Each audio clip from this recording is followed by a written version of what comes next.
Shalom Bapak Ibu dan Saudara-saudari yang terkasih di dalam Tuhan Yesus Kristus. Kembali lagi pada pembacaan firman Tuhan pada hari ini. Sebelum kita mendengarkan dan merenungkan kebenaran firman Tuhan, mari kita berdoa agar Tuhan menolong kita untuk memahami firman-Nya. Bapa yang baik yang kami sembah di dalam nama Tuhan Yesus Kristus, kami mengucap syukur atas penyertaan dan penjagaan-Mu sepanjang malam dan sepanjang hari-hari yang kami lalui. Tuhan yang menolong kami untuk mengerti dan memahami firman-Mu dan menolong kami juga menjadi pelaku-pelaku kebenaran firman-Mu. Terima kasih Tuhan, hanya di dalam nama Tuhan Yesus Kristus kami telah berdoa dan mengucap syukur. Amin. Amin. Puji Tuhan, berikan tepuk tangan untuk Tuhan Yesus yang ada di tengah kita. Saya ingin sekali lagi jemaat yang on-site di Singapura, khususnya ROSC, GMS di sini, dan juga keluarga Saat Teduh Bersama yang berdomisili di Singapura City. Kalau Anda ada di sini sekarang bisa sapa jemaat online. Mari 1, 2, 3 kita kasih tepuk tangan untuk mereka semuanya. Haleluya, welcome home. Saya ingin menyampaikan firman Tuhan yang berjudul Kaya Bukan Jaminan Bahagia. Kita sama-sama akan melihatnya, yaitu di kitab Pengkhotbah pasal 5 ayat 9 sampai 19. Saya ulang, kaya bukan jaminan bahagia. Nanti kita jadi mengerti mengapa orang-orang terkaya di dunia jarang tertawa. Financial freedom, kemerdekaan finansial itu ternyata mitos. Karena orang miskin, orang kaya, lebih miskin, lebih kaya, selalu ingin lebih kaya. Selalu mengejar harta yang mereka belum punya. Jadi hati ini bahagia penuh, tidak tergantung itu. Mari kita baca dulu. Ambil catatan ya, nanti akan selalu ada summary atau ada rangkuman. Ayat 9, siapa mencintai uang tidak akan puas dengan uang. Dan siapa mencintai kekayaan tidak akan puas dengan penghasilannya. Ini pun sia-sia. Dengan bertambahnya harta, bertambah pula orang-orang yang menghabiskannya. So true ya. Dan apakah keuntungan pemiliknya selain daripada melihatnya? Enak tidurnya orang yang bekerja, baik yang makan sedikit maupun banyak. Tetapi kekenyangan orang kaya sekali-kali tidak membiarkan dia tidur. Ada kemalangan yang menyedihkan kuliah di bawah matahari. Kekayaan yang disimpan oleh pemiliknya menjadi kecelakaannya sendiri. Dan kekayaan itu binasa oleh kemalangan, sehingga tidak ada satupun padanya untuk anaknya. Sebagaimana ia keluar dari kandungan ibunya, demikian juga ia akan pergi, telanjang seperti ketika ia datang. Dan tak diperolehnya dari jeripayanya suatu pun yang dapat dibawa dalam tangannya. Ini pun kemalangan yang menyedihkan. Sebagaimana ia datang, demikian pula ia akan pergi. Dan apakah keuntungan orang tadi yang telah berlelah-lelah menjaring angin? Malah sepanjang umurnya ia berada dalam kegelapan dan kesedihan, mengalami banyak kesusahan, penderitaan, dan kekesalan. Lihatlah, yang kuanggap baik dan tepat ialah kalau orang makan, minum, dan bersenang-senang dalam segala usaha yang dilakukan dengan jeripaya di bawah matahari, selama hidup yang pendek yang dikaruniakan Tuhan kepadanya, sebab itulah bahagiannya. Setiap orang yang dikaruniai Tuhan kekayaan dan harta benda dan kuasa untuk menikmatinya, untuk menerima bahagiannya, dan untuk bersuka cita dalam jeripayanya, juga itu pun karunia Tuhan. Tidak sering ia mengingat umurnya karena Tuhan membiarkan dia sibuk dengan kesenangan hatinya. Ini bukan anti kaya ya, kita kerja buat apa kalau bukan untuk menabungnya dan supaya mengembangkannya. Jangan lupa juga yang menulis ini adalah Raja Salomo atau Raja Sulaiman, orang terkaya sepanjang masa. Tapi ini hanyalah refleksi tentang makna kehidupan. Dan ternyata meaning cannot be found in riches. Atau arti hidup itu nggak ditemukan di dalam perkara materi. Sebenarnya di depan Tuhan ya, kita semua itu nol kecil, nol besar. Nggak ada orang kaya di mata Allah, semua miskin di hadapan Tuhan. Semuanya miskin. Tidak ada satupun yang kaya di hadapan yang Maha Kuasa. Selama kita masih akan mati, di atas kita masih ada atap, yaitu sorga. Kita nggak boleh gaya. Di mata Tuhan cuma ada orang yang miskin dan lebih miskin, nggak ada orang kaya. Itu sungguhan loh. Penting untuk kita ingat ini, termasuk kita di Singapura. Ya, di sini juga ada berbagai beraneka ragam orang Indonesia atau bukan. Tapi kita semua itu sebenarnya sama, satu nafas saja. Nah, kita lihat sekarang makna ini bukan supaya kita jadi jatuh miskin, tapi supaya kita itu punya makna. Kita penting sekali untuk memiliki tujuan hidup yang lebih tinggi daripada perkara-perkara di bawah matahari. By the way, di zaman Raja Salomo, mereka belum tahu kalau ada sorga dan neraka. Mereka hanya meraba-raba, kira-kira ada semacam akhirat, tapi mereka belum terima pewahyuan. Itu baru diwahyukan di perjanjian baru. So you know, zaman itu mereka belum ngerti yang namanya pahala di sorga. Belum bisa jadikan itu motivasi hidup mereka. Jadi kalau kita sekarang di perjanjian baru lebih mudah untuk hidup benar, untuk hidup suci, hidup kudus. Karena kita tahu bahwa mati bukan akhir segala sesuatu. Jadi misalnya kita itu suffering atau menderita di sini nggak apa-apa. Nanti suatu hari ada mahkota yang menungguku. Nggak apa-apa kalau kita miskin di dunia ini. Kelak nanti suatu hari aku akan kaya di sorga. Zaman dulu nggak ada itu. Mereka hanya tahu takut akan Tuhan. Itu saja, nothing more. Kalau itu cukup untuk membuat orang-orang di perjanjian lama, nabi-nabi, imam-imam, bahkan raja-raja yang takut akan Tuhan seperti Daud misalnya. Kalau itu cukup membuat mereka hidup saleh, apalagi kita. Ya, hari ini kita akan pelajari bahwa hidup takut akan Tuhan itu bagi orang miskin maupun orang kaya. Tetap tuntutannya sama. Jangan lupa diri, jangan lupa Tuhan. Jangan jadi malin kundang sorga. Siapa mencintai uang, ayat 9, tidak akan puas dengan uang. So true ya. Orang kalau cinta uang, gak akan pernah puas sama uang. Yang salah bukan uangnya. Cinta akan uang itulah akar kejahatan. Jadi kalau orang sampai cinta akan uang, biasanya dia jadi jahat. Jadi misalnya dia seorang laki-laki yang dulunya family man takut akan Tuhan. Waktu dia mulai cinta akan uang, coba lihat ya, hati-hati kalau dia gak beres soal money, sebentar lagi dia juga akan jatuh dalam perselingkuhan. Makanya istri-istri di sini kalau suaminya itu ke gereja melayani Tuhan, itu jangan dilarang. It's for you too, it's protection. Itu perlindungan. Demikian pula berlaku untuk wanita. Pengusaha juga cinta akan uang, menghalalkan segala cara. Politikus juga, wah bisa parah. Tak terkecuali pendeta. Pendeta pun bisa jahat setengah mati kalau sudah dihinggapi virus ini. Cinta akan uang membuat kita gak puas dengan uang. Dan bahkan kita akan menjual manusia demi harta. Kita tidak takut untuk mengkhianati kalau itu bisa membuat kita kaya. Dan siapa mencintai kekayaan gak akan puas dengan penghasilannya. Ini pun sia-sia garis bawah. Ini pun sia-sia di garis bawahi. Saya punya satu pertanyaan untuk ayat 9. Mana yang lebih sia-sia ya? Mengejar kekayaan dengan menghalalkan segala cara, atau setelah kita dapat kekayaan itu ternyata gak buat kita happy? Kira-kira mana yang lebih sia-sia? Mati-matian terobsesi untuk menjadi orang terkaya di dunia. Kalau sudah dapat semuanya, bingung mau beli apa, semua sudah gampang untuk dibelinya. Cari-cari sesuatu yang orang lain gak punya, karena apa yang dimiliki oleh sesama sudah tidak bisa memuaskan hatinya. Empty. Kekayaan itu sendiri kalau ujungnya hanyalah demi kekayaan itu, dia tidak bisa memuaskan apa-apa. Which one is more? Mana yang lebih sia-sia? Menurut saya yang lebih sia-sia adalah perasaan empty in the end. Perasaan kosong di hati. Ayat 10, dengan bertambahnya harta, bertambah pula orang-orang yang menghabiskannya. Betul loh ini, yang percaya ini betul, yang juga berkata, oh iya masuk akal, katakan amin. Dengan bertambahnya harta, bertambah pula orang-orang yang menghabiskannya. Dan apakah keuntungan pemiliknya selain daripada melihatnya? Betul sih, orang kalau tambah hartanya, pengeluarannya bertambah. Misalnya pajak orang kaya, misalnya teman orang kaya, wah itu maintenance-nya tinggi loh. Belum lagi tuntutan hidup mewah, perlu mempertahankan status ya kan. Belum lagi expenses atau pengeluaran-pengeluaran untuk melindungi kekayaannya.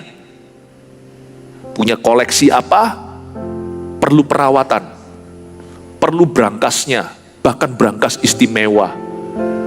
Sebenarnya itu seperti akhirnya anjing mengejar ekornya sendiri. Gak, bahasa Surabayanya nih, saya orang Surabaya kan, gak mari-mari, gak selesai-selesai. Kecuali kalau kita punya tujuan yang lancip, yang tajam, yang menuju ke sorga, dan kekayaan menjadi tool atau menjadi alat yang baik. Pepatah berkata bahwa money is a good servant but a bad master. It's so true sih, sangat betul sekali. Uang itu adalah hamba yang baik tapi tuan yang jahat. Tapi Tuhan adalah Tuhan. Tuhan adalah Tuhan yang sangat baik. Ayat 11 ya, enak tidurnya orang yang bekerja, baik ia makan sedikit maupun banyak. Tapi kekenyangan orang kaya sekali-kali tidak membiarkan dia tidur. Ini ironis, biasanya orang kalau kenyang langsung tidur. Itu kalau perut kosong itu malah susah tidurnya. Siapa di sini kalau perutnya kosong susah tidur? Angkat tangan. Jujur, ini yang jujur, yang gak angkat tangan kurang jujur. Apa keuntungan kekenyangan orang kaya gak bisa buat dia tidur? Tapi di ayat 11 awal ditulis enak tidurnya orang yang bekerja. Jadi gak apa-apa loh kalau kita itu belum punya segala-galanya, justru enak tidurnya. Jadi it's okay to sleep in your unachieved, not yet achieved dreams. It's okay untuk kita itu tidur dalam kondisi mimpi kita belum tercapai, visi kita belum tergenapi, ambisi kita belum terjadi. It's okay untuk tidur dalam keinginan yang belum dikabulkan. Karena itu justru buat kita tidur nyenyak. Aneh ya. Kita punya mitos begini. Kalau aku sudah dapat yang ku mau, sudah memperoleh yang ku dambakan, tidurku pasti nyenyak. Ayat ini berkata sebaliknya. Justru kau akan takut dan khawatir kalau itu dicuri dan diambil daripadamu atau berkurang esok hari. Kita kira kalau kita mencapai goal kita akan happy. Bukan. Makanya itu Mazmur 23 ayat yang terkenal berkata, The Lord is my shepherd and I shall not want. Yang namanya puas cukup itu adalah kalau kita tahu ada Tuhan di hidup kita. Dalam kekurangan kita dan kelebihan kita, tercapai atau belum, asal ada Tuhan, saya bisa ada full stop. Hari ini saya bisa tenang. Hanya dekat Allah saja aku tenang, daripadanya lah keselamatanku. Hanya dekat Tuhan kita tenang. Ini kita lihat lanjut ayat yang ke-12. Ada kemalangan yang menyedihkan kulihat di bawah matahari. Kekayaan yang disimpan oleh pemiliknya menjadi kecelakaannya sendiri. Wait for a while. Kekayaan yang disimpan oleh pemiliknya justru jadi kecelakaannya. Kok bisa? Tanya dirimu sendiri sebuah pertanyaan bagus. Is your rich wealth a blessing to you and to your family? Answer honestly. Apakah kekayaan atau harta di rumahmu atau di bank accountmu itu sudah menjadi berkat? Sudah, jangan mulu-mulu berkat untuk orang lain dulu. Tunggu dulu. Apakah kekayaan Anda menjadi berkat buat Anda dan keluarga Anda? Jikalau Anda punya anak, apakah kekayaan Anda itu justru menjadi berkat bagi mereka atau jadi kutuk? Kalau kita mau jujur ya, misalnya kita punya anak, lalu kita diberkati secara materi, apakah justru anak kita jadi anak strawberry? Gara-gara the family is wealthy. Dan kalau begitu, strawberry dipencet sedikit, keluar airnya. Anak kita mentalitasnya jus buah, bukan solid gold atau emas murni. Saya rasa kekayaan Anda adalah kutukan kalau gitu, kalau mau jujur evaluasi. Jikalau kekayaan Anda, misalnya kekayaan kita ini, anak kita jadi rusak, pakai uang beli teman, bahkan beli barang-barang terlarang. Jujur aja, kekayaanmu itu sekalipun adalah kekayaan itu sekalipun diizinkan Tuhan, tapi salah kelola, berujung jadi toksik. Kekayaan yang disimpan oleh pemimpinnya malah justru mencelakakan dia dan keluarganya. Is your wealth truly a blessing to you? Think about it. Reflect on it. Coba direfleksikan. Apa sungguhan sudah menjadi berkat buat keluargaku? Apakah dengan bertambahnya harta benda di rumah saya, hati saya melekat padanya, saya berubah jadi orang, saya jadi orang yang 1 senti lagi lebih angkuh, saya jadi orang yang jauh sama Tuhan, dan merasa bahwa Tuhan itu malah yang perlu saya, gereja perlu kami, Malah kita jadi orang yang salah di mata Tuhan. Kalau itu terjadi ya, mendingan doa minta kekayaan itu diambil daripada kutukan itu berlanjut. Tapi lebih baik lagi adalah mendingan hatinya bertobat dalam kekayaannya. Siapa tahu Tuhan akan pakai segala perkara, termasuk harta bendanya untuk memuliakan Tuhan. Kekayaan yang disimpan oleh pemiliknya menjadi kecelakaannya sendiri. Ayat 13, dan kekayaan itu binasa oleh kemalangan sehingga tak ada satupun padanya untuk anaknya. Cerita begini sih ada di dunia ini, yaitu orang yang berakhir tragis, baik itu kena hukuman, kecentok hukum namanya, atau mungkin kekayaan itu bisa binasa lewat berbagai macam cara. Bisa lewat foolish gambling, atau bisa lewat berjudi, bisa hilang sehari, atau mungkin bukan gambling. Gamblingnya itu lebih commercially, atau di dalam bisnis namanya failed ventures, business ventures. Bisa loh orang itu halal saja, tetapi bukan kalah judi, tapi gagal berbisnis. Cerita-cerita ini terjadi, kekayaan yang binasa oleh karena kemalangan. Dunia berkata bad luck. Tapi saya justru melihat ironisnya ada orang-orang yang mengalami kebangkrutan, malah keluarganya dipulihkan. Saya nggak berdoa, silakan bangkrutlah, karena itu juga bukan jaminan. Tapi kekayaan juga bukan jaminan bahwa keluarga itu bahagia, hanyalah Tuhan. Tapi saya pernah melihat orang-orang yang bangkrut justru menemukan makna dan hidupnya itu berputar 180 derajat. Bangkit lagi sih, gak tentu seperti dulu, tetapi family-nya happy. Tapi saya juga pernah melihat orang-orang yang punya harta bertobat. Abraham itu kaya, Ishak, Yakub juga, tapi mereka adalah hamba-hamba Tuhan yang maha kuasa. Mereka juga seperti di perjanjian baru, Yusuf dari Arimatea, itu punya kuburan. Sedangkan yang lainnya cuma asal-asalan. Itu kuburan yang bisa digrafis ya, diukir. Yang bisa kosong seperti itu, dan orang yang masih muda belum mati, itu hanya orang-orang yang berada. Dan dia memberikan persembahan kepada Tuhan ketika Tuhan membutuhkan, yaitu kuburan itu dipakai oleh Yesus Kristus. Tuhan Yesus pernah check in di situ selama 3 hari, lalu check out pada waktu hari Minggu, tepatnya hari Paskah atau hari kebangkitan itu. You see, jangan prejudis dan diskriminasi. Kita jangan mau jadikan ekonomi kita status di hadapan Tuhan.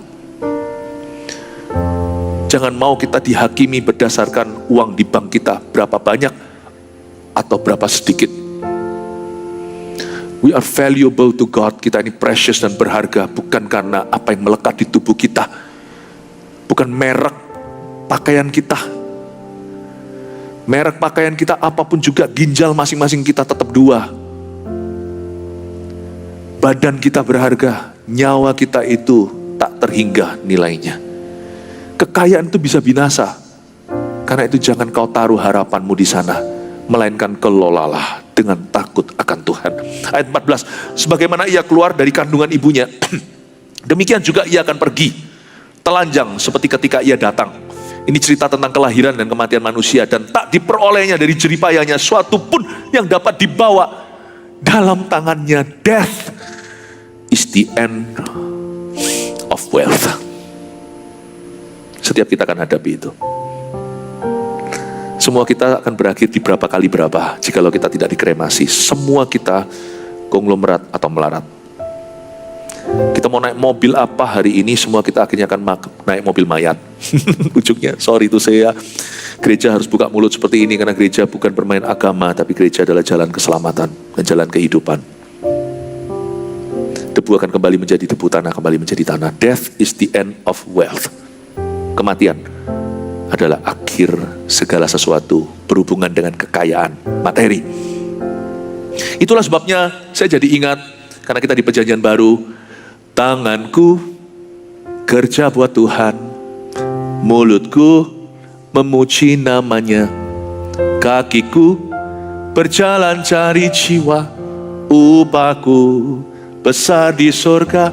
Ini Salomo gak bisa nyanyi lagu ini, dia gak tahu. dalam keadaan yang desperado gitu, dia tetap bisa saleh, tetap bisa hidup, tuh suatu perkara yang lebih tinggi daripada hal-hal yang sia-sia. Apalagi kita yang tahu ada sorga dan neraka, yang bisa nyanyi sama saya, ikut dong. Gak apa-apa, anggap ini semacam karaoke juga secara rohani. Tanganku kerja buat Tuhan, mulutku memuji namanya, kakiku berjalan cari jiwa, upahku mahkota besar di surga. Lagi, tanganku kerja buat Tuhan. Yang online semua ikut nyanyian. Mulutku memuji namanya, kakiku berjalan cari jiwa, upahku besar di surga. Berikan tepuk tangan tuh yang online maupun onsite. Suaranya merdu di hadapan Tuhan. Kita datang begitu, kita pulang telanjang, kata firman. Kita tidak bawa apa-apa di tangan kecuali apa yang kita lakukan dalam nama Tuhan yang berdampak kekal di kehidupan ini. Don't be surprised, but there are people who are wealthy in life that will be nothing in heaven. There are people who are nothing today, tidak diperhitungkan. You'll be honored in heaven in His presence. Bapak Ibu Saudara, jemaat saat teduh GMS ROSI, I love you with all my heart. Saya punya hati gembala untuk saya bagikan. Saya tidak ingin Anda suatu hari gigi jari hanya lolos dari api. Meskipun kita tidak motivasi, upah apa saya juga nggak tahu di sorga. Tapi saya tahu Tuhan itu adil. Tuhan akan membiarkan orang yang hidup sungguh-sungguh, orang yang betul-betul hidup berguna, orang yang hidup mengabdi, yang melayani generously, yang melayani dengan murah hati. Gak mungkin gak dibedain sama orang yang hidup egois, mau selamat dia doang. Penghakiman dimulai dari rumah Tuhan. Bagaimana jikalau orang-orang yang benar aja hampir-hampir gak diselamatkan? What about those that are willfully sinning? Bagaimana dengan mereka yang sengaja berbuat dosa? Saya ingin Anda untuk mengerti bahwa ada perbedaan antara kambing dan domba. Kenalilah karakter Tuhanmu. Kalau ada dia membedakan domba dan kambing, dia akan membuat perbedaan nanti. He is going to differentiate and distinguish those who are true and those who are not. Ayat 15 ini pun kemalangan yang menyedihkan. Sebagaimana ia datang, demikian pula ia akan pergi. Dan apakah keuntungan orang tadi yang telah berlelah-lelah menjaring angin, malah sepanjang umurnya ia berada dalam kegelapan. Lihat ya, orang yang hidup dalam keegoisan. Ini bukan kaya atau miskin, bukan status ekonominya, tetapi status hatinya. Malah sepanjang umurnya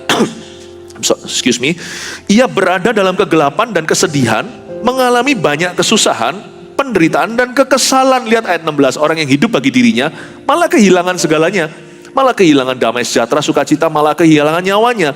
Siapa yang menggenggam seperti ini kekayaan atau kenikmatan?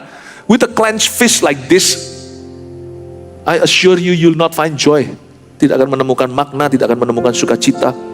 Bahkan di ayat 16 di sini jelas sekali, dengan jelas dan gamblang dan tegas, Raja Salomo mengatakan bahwa even the wealthy are feeling very lonely.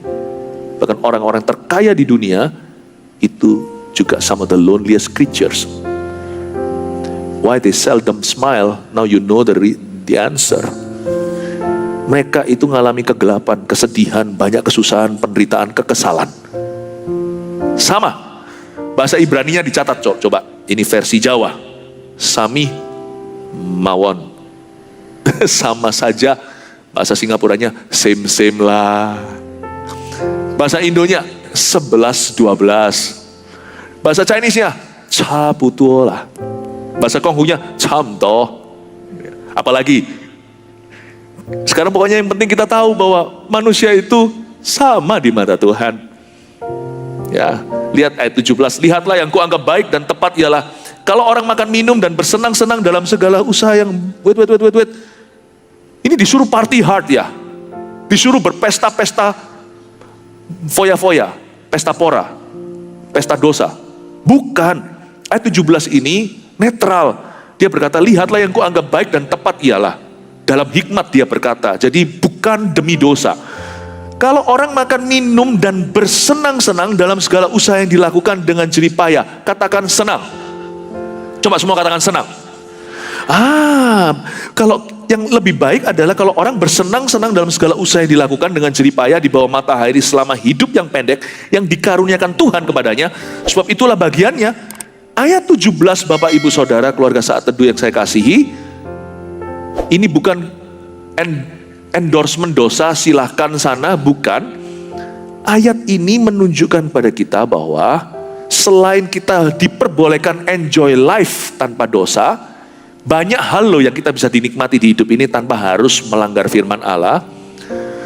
Jangan jadi orang yang menumpuk untuk dirinya, tetapi jadi orang yang juga pemakainya. Jangan pelit kikir terhadap diri sendiri. Itu bisa terus menerus kita lanjutkan arti dari ayat ini. Tapi yang saya ingin Anda tangkap mentah-mentah di sini adalah kata, tidak ada yang lebih baik, yang kuanggap baik dan tepat ialah bersenang-senang dalam usaha yang dilakukannya. Kata bersenang-senang sini pakai money, pakai uang.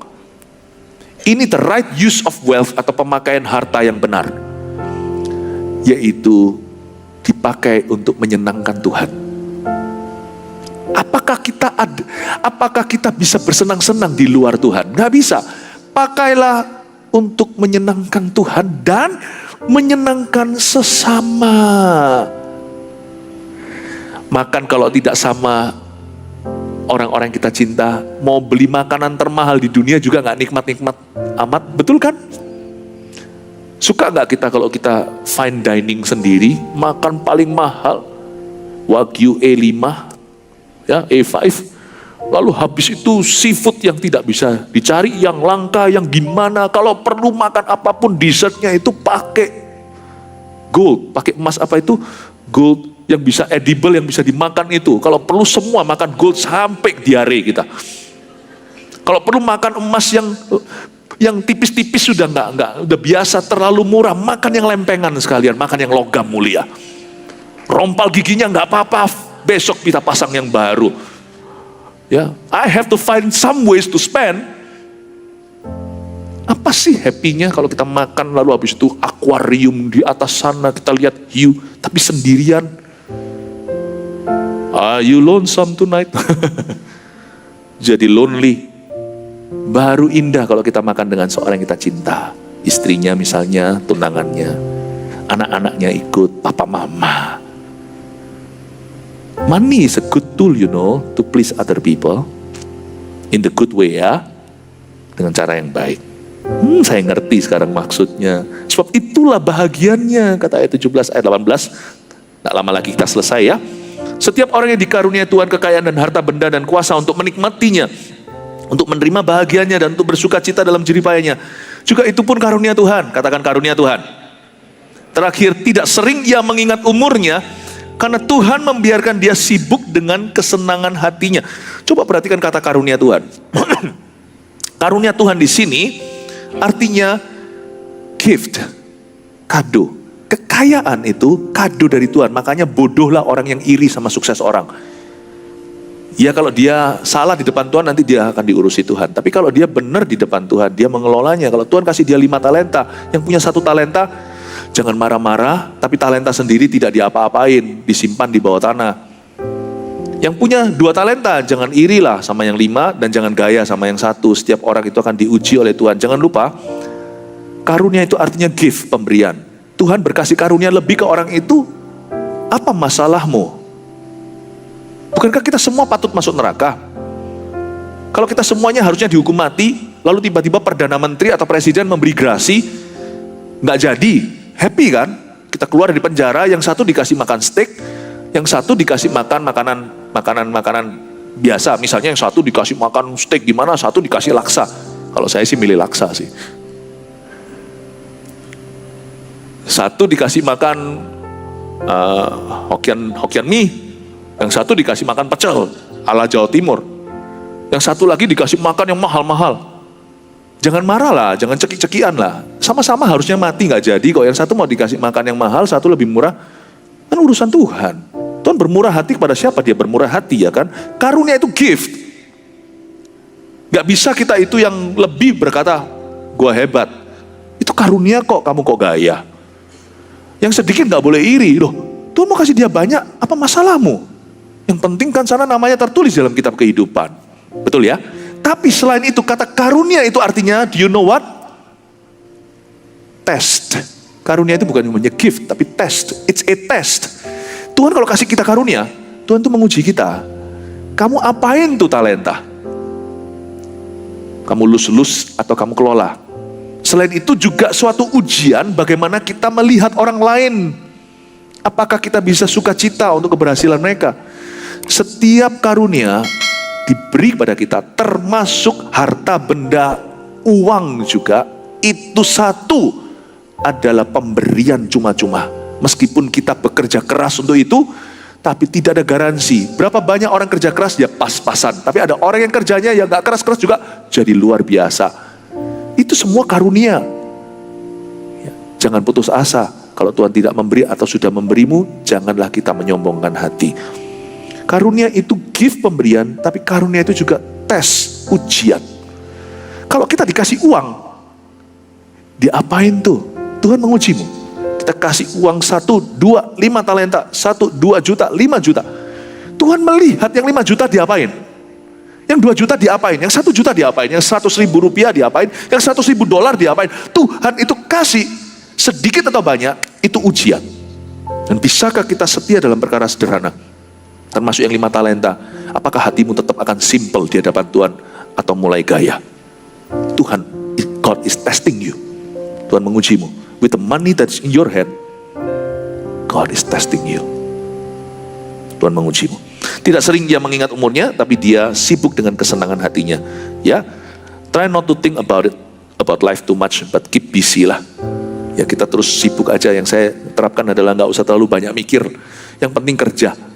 Yang penting kerja dan menyibukkan diri. Yang penting kita berbuah. Sudah nggak usah mikir sekarang punya, belum punya, orang lain punya apa. Nggak usah mikir. Don't be a busybody. Jangan kepo rohani. Yang penting pokoknya saya kerja, saya sibuk, saya berbuah. Saya urusi hidup saya tidak urusi hidup orang lain kecuali untuk melayani mereka. Amin. Bapak Ibu Saudara, 3 poin saya ingin Anda bawa pulang. Ini sebagai prinsip kebenaran dan summary atau rangkuman yang kita pelajari. Number 1, kaya bukan jaminan bahagia. 1, orang yang terobsesi untuk kaya tak akan pernah merasa puas, pernah puas atau merasa cukup. Iya, itu dia. Ingat ya, focus on the giver, not on the gift. Fokus pada sang pemberi, bukan pemberiannya. Jangan-jangan nanti cubit-cubitan kalau fokus pada pemberian. Nanti sikut-sikutan sama orang lain. Orang yang terobsesi untuk kaya gak akan pernah puas atau merasa cukup. 2, harta adalah kepercayaan Tuhan. Dan selanjutnya juga adalah tanggung jawab yang besar. God is testing you. Tuhan sedang menguji dan mengujimu. Bukan mencobaimu, dia menguji apa yang hendak kau lakukan dengan harta itu. 3, uang bukan sumber kebahagiaan. Catat itu, paku bumikan di hati. Tapi alat untuk menyenangkan Tuhan dan sesama. Itu dia. Wealth is a resource, not the source. Bukan sumber, tapi resource atau sumber daya. Sumbernya Tuhan. Tuhan suruh kita memberdayakan. May you serve God generously and be a generous giver too. Biar Anda dan saya menjadi orang yang melayani Tuhan dengan murah hati dan pemberi yang murah hati juga dalam hidup ini. Jesus loves you. Mari kita sama-sama memasuki hadirat Tuhan lebih dalam lagi.